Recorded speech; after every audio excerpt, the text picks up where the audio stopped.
Imagine taking a simple, straight rubber eraser and bending it with your fingers. As you apply that force, the top surface visibly squishes together, while the bottom surface stretches out. This simple observation is the key to understanding bending stress in engineering. Let's look closely at a segment of this bent beam. The top fibers are in compression, getting shorter.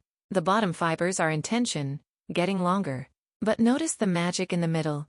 There is a line that neither stretches nor compresses. We call this the neutral axis. Because the deformation changes smoothly from squished at the top to stretched at the bottom, the internal stress does too. It is zero at the neutral axis and reaches its maximum values at the very outer edges of the beam. Because stress is directly proportional to strain within the elastic range, the linear strain profile we found earlier translates directly into a linear bending stress distribution. At the exact center of this transition sits the neutral axis, where the stress is precisely zero. Now let's look at the zones created by this boundary. Above the neutral axis, the material is squeezed together in compression, shown by these forces pointing inward. Below the neutral axis, the fibers are pulled apart in tension, with forces pointing outward. The maximum stresses occur at the absolute outermost fibers, farthest from the neutral axis. For a beam subjected to pure bending, the internal forces must balance to zero.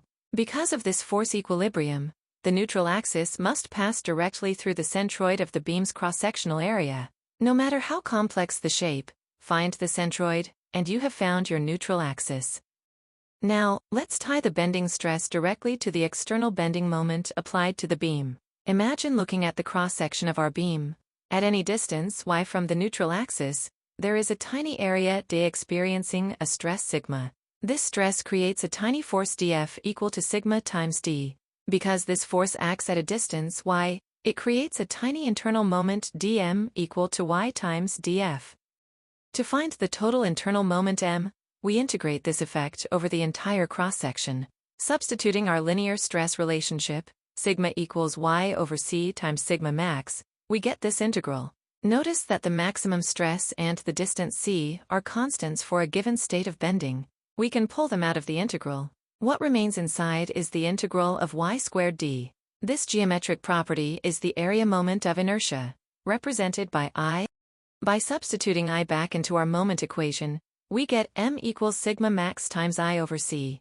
Rearranging this gives us the famous Flexure formula for the maximum bending stress, sigma max equals mc over I. Or, for any point at a distance y from the neutral axis, the stress is simply my over I.